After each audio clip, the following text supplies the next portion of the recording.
Good morning बच्चों, फिर से स्वागत है आपका एक बार जीव विज्ञान की क्लासेज में। देखिए, हम आज चैप्टर नंबर 5 के अगले टॉपिक की बात करते हैं। ठीक है, हमने रूट पढ़ ली अर्थात जड़ पढ़ ली, स्टेम पढ़ ली अर्थात तना पढ़ लिया। आज हम बात करेंगे लिप की। किसकी बात करेंगे? लिप की बात करते हैं, अर्थात पत्ती की बात जो है वो करेंगे। पत्ती बोल सकते हो या आप लोग इसे पर्ण बोल सकते हो। पत्ती या आप फिर इसे क्या बोल सकते हो? पर्ण बोल सकते हो। समझने की ज़रूरत है, बिल्कुल इजी सा टॉपिक है। पत्ती या पर्ण प्रकार भी पढ़ेंगे, क्या क्या इसके अंदर होता है वो सब पढ़ेंगे। सबसे पहले इसके कुछ सामान्य बातें मैं आपको बता देता हूँ। ये जो होती है, ये तना या जो शाखाएं होती हैं कि पार्श्ववर्तीवर्दियां होती हैं कि क्या होती हैं? पार्श्ववर्तीवर्दियां होती हैं, अर्थात तने के या फिर शाखा के साइडों में लगी हुई अतिवर्दियां संरचनाएं होती हैं। इसके अलावा ये चपटी व फैली होती हैं, चपटी व फैली हुई होती हैं।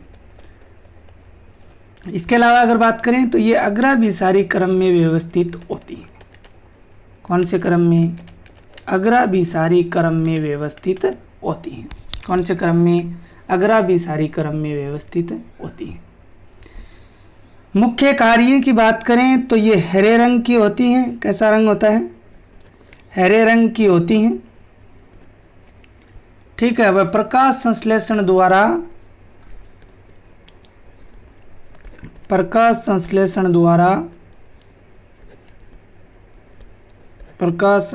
द्वारा खाद्य पदार्थों का निर्माण करती हैं। खाद्य पदार्थों का निर्माण करती हैं। प्रकाश संश्लेषण द्वारा किसका निर्माण करती हैं? खाद्य पदार्थों का निर्माण करती हैं। ये तो इसकी सामान्य बातें हो गई। अब मेन पार्ट्स ऑफ लीफ, पर्ण के मुख्य भाग। Main parts of leaf, main parts of leaf, पत्ती के मुख्य भाग। देखिए, पत्ती के 3 मुख्य भाग हैं। कितने भाग हैं? 3 प्रमुख भाग हैं जिनकी हम अभी बात करेंगे।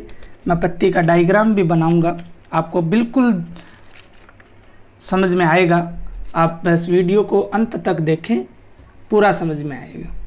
3 भाग होते हैं। कौन कौन से होते हैं? पहला भाग होता है पर्णाधार।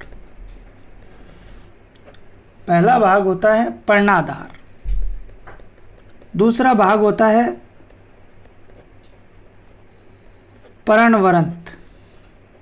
तीसरा भाग होता है पर्णफलक। पर्णफलक, तीसरा पर्णफलक। पर्णाधार, पर्णवरंत और पर्णफलक। ठीक है, देखिए सबसे पहले हम किसकी बात करेंगे? पर्णाधार की बात करते हैं। आपने सिर्फ पत्ती देखी है, ये भाग आपको नहीं पता है कि पर्णाधार कौन सा भाग है, पर्णफलक कौन सा भाग है और पर्णवरंत कौन सा भाग है। इसको इंग्लिश में बोलते हैं लीफ बेस। बेस का मतलब होता है आधार। पर्णाधार के अगर संधि विच्छेद करते हैं तो पर्ण प्लस आधार। ठीक है, अब देखो पर्णाधार क्या होता है। पर्णाधार वह भाग होता है पर्ण का जिसके द्वारा पर्ण जो है वो तने से जुड़ी हुई रहती है। किससे जुड़ी हुई रहती है? तने से जुड़ी हुई रहती है। जैसे मान लीजिए ये तना है, ये मान लीजिए तना है। ठीक है, इस तने से ये यहाँ से पत्ती की शुरुआत हुई है। ये यहाँ से क्या हुई है? पत्ती की शुरुआत हुई है। तो उसे हम क्या बोलेंगे? पर्णाधार बोलेंगे। क्या बोलेंगे? पर्णाधार बोलेंगे। क्या बोलेंगे? पर्णाधार बोलेंगे। समझ गए? तो पत्ती का वह भाग जो तने से जुड़ा हुआ रहता है पर्णाधार कहलाता है। इसके पार्श्वों में पर्ण जैसी अनुपर्ण भी पाई जाती है। साइड में क्या पाई जाती है? अनुपर्ण भी पाई जाती है। इस प्रकार से साइड में, यहाँ पर अगर हम बात करें, इस प्रकार से छोटी छोटी और संरचनाएं होती हैं जिन्हें अनुपर्ण कहा जाता है। जिन्हें क्या बोला जाता है? अनुपर्ण जो है वो कहा जाता है। क्या कहा जाता है? अनुपर्ण कहा जाता है। ठीक है। इसके बाद में जैसे उदाहरण की अगर बात करें, एग्जाम्पल अनुपर्ण में, तो छुई मुई है। क्या है? छुई मुई है, अमलतास है आदि में अगर बात करें तो पर्णाधार फूला हुआ होता है। ये भाग जो होता है ये क्या होता है? फूला हुआ होता है, जिसे पर्णवरंत तलप भी कहा जाता है। तो ये आप याद रख लेना। इसके बाद देखिए 2 नंबर भाग की बात करते हैं, पर्णवरंत की।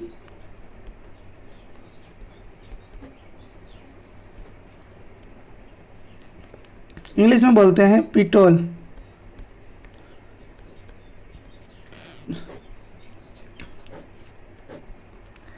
इसकी बात करते हैं। देखिए पर्णवरंत की बात करते हैं तो पर्ण के जो डंठल है उसको क्या कहा जाता है? पर्णवरंत। ये जो मैं बना रहा हूं, ये जो मैंने बनाया है, ये आधार वाला भाग तो था, ये तो पर्णाधार हो गया। अब ये जो मैं संरचना बना रहा हूं, इसके ऊपर पत्ती भी बनाएंगे, ये क्या होता है? पर्णवरंत कहलाता है। जो लकड़ी होती है या डंडे जैसी संरचना होती है, डंठल जैसी संरचना होती है, उसे क्या बोला जाता है? पर्णवरंत बोला जाता है। यह पर्णफलक को उपयुक्त सूर्य का प्रकाश ग्रहण करने के लिए अग्रसर करता रहता है। पर्णवृत्त उपस्थित होने पर पत्ती संवृत पर्ण व अनुपस्थित होने पर अवृत पर्ण कहलाती है। अगर पर्णवरंत उपस्थित है, पर्णवरंत अगर उपस्थित है, तब पत्ती क्या कहलाएगी? संवृत पर्ण कहलाएगी। क्या कहलाएगी? संवृत पर्ण कहलाएगी। और यदि पर्णवरंत अनुपस्थित है, पर्णवरंत क्या है? अनुपस्थित है, तो वो क्या कहलाएगी? अवृत पर्ण कहलाएगी। क्या कहलाएगी? अवृत पर्ण कहलाएगी। ठीक है। इसके बाद में चलते हैं पर्णफलक 3 नंबर। पर्णफलक लेमिना बोलते हैं इसको, या आप लोग बोल सकते हो इसको लीफ ब्लेड। ठीक है। देखो पर्णवरंत के अग्र भाग, पर्णवरंत के आगे का अब जो भाग आएगा, पर्णवरंत के आगे का जो भाग है वो चपटा एवं विस्तृत भाग क्या कहलाता है? पर्णफलक कहलाता है। देखिए पत्ती की अगर बात करें,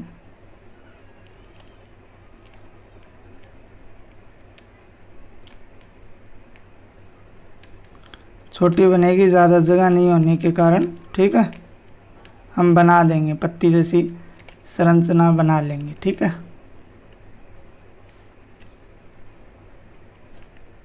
ये इस प्रकार से क्या बन गई? पत्ती की संरचना बन गई।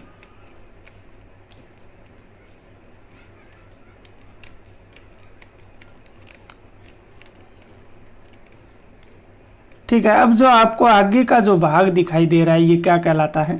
पर्णफलक कहलाता है। क्या कहलाता है? पर्णफलक कहलाता है। तो ये एक पर्ण के विभिन्न 3 भाग हैं। पर्णफलक, इसका शीर्ष पर्णशिखाग्र कहलाता है। शीर्ष भाग जो है वो पर्णशिखाग्र, शीर्ष भाग क्या कहलाता है? पर्णशिखाग्र कहलाता है। ये जो ऊपर का भाग है ये पर्णशिखाग्र कहलाता है। किनारे फलक कोर कहलाते हैं। किनारे, ये जो किनारे आपको दिख रहे हैं, ये साइड वाले किनारे जो हैं, ये किनारे जो हैं वो क्या कहलाते हैं? फलक कोर कहलाते हैं। क्या कहलाते हैं? फलक कोर कहलाते हैं। ध्यान देने योग्य बातें हैं। क्या कहलाते हैं? फलक कोर कहलाते हैं। पर्ण के 2 तल होते हैं। पर्णफलक के आधार भाग से पर्णशिखाग्र तक एक मध्य शिरा फैली रहती है। पार्श्व से अनेक पार्श्व शिराएं निकलती रहती हैं। अंदर जो मैंने शिराएं बना रखी है ना, ये निकलती रहती हैं। शिरा विन्यास पर्ण के कंकाल का कार्य करते हैं। ये शिराएं हैं, ये अंदर की तरफ क्या है, शिराएं हैं। क्या है, शिराएं हैं। मैं पत्ती का डायग्राम डाल दूंगा आपको नोट्स के अंदर, आप लोग बना लेना। ये शिराएं हैं, ठीक है। तो इस प्रकार से ये पत्ती की संरचना होती है। क्या होती है, पत्ती की संरचना होती है, जिसमें पर्णाधार, पर्णवरंत, पर्णफलक और भी बताए हैं, जैसे पर्णशिकागर है, फलक कोर हैं, अनुप्रण है। ये भी आपको क्या है, ध्यान में रखने हैं। तो यहाँ तक किसी को शायद कोई समस्या नहीं होगी, क्योंकि पत्ती को पढ़ने से पहले पत्ती के बारे में ये जानना बहुत ही ज़रूरी है। आगे हम पत्ती से संबंधित काट की भी बात करेंगे, पत्ती से संबंधित इनकी संरचनाओं की बात करेंगे। अगला टॉपिक हमारा है इसी क्रम में पर्ण का जीवन काल। पर्ण का जीवन काल, life time of leaf. Life time of leaf, ठीक है। देखिए, पौधे पर पत्ती निकलने के बाद शीघ्र गिर जाती हैं, ठीक है, तो उन्हें आशुपाती पत्तियां कहा जाता है। और विशेष ऋतु तक पौधे पर लगी रहती हैं। इसके बाद अगर गिरती हैं तो उन्हें पर्णपाती कहा जाता है। तथा अनेक वर्षों तक लगी रहती हैं, उन्हें अपाती कहा जाता है। देखिए, जीवन काल के आधार पर पत्तियों को 3 भागों में डिवाइड कर दिया गया है। कितने भागों में, 3 भागों में। कौन कौन सी, आशुपाती, आशुपाती, दूसरी पर्णपाती, तीसरी अपाती। बात करें सबसे पहले आशुपाती की।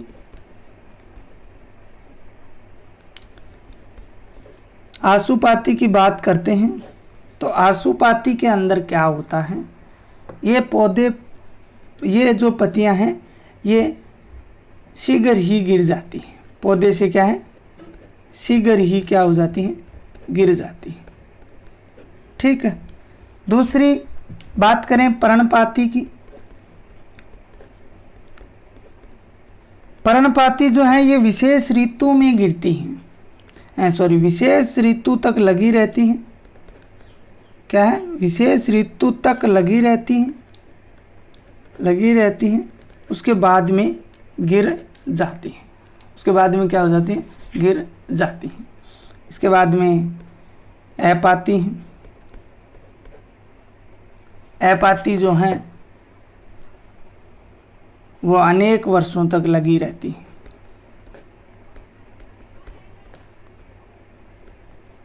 अनेक वर्षों तक लगी रहती हैं। तो प्यारे बच्चों, आज हमने पत्ती की शुरुआत की, पत्ती की विशेषताओं की बात की, पत्ती के मुख्य भागों की बात की और पत्ती के जीवन काल की बात की।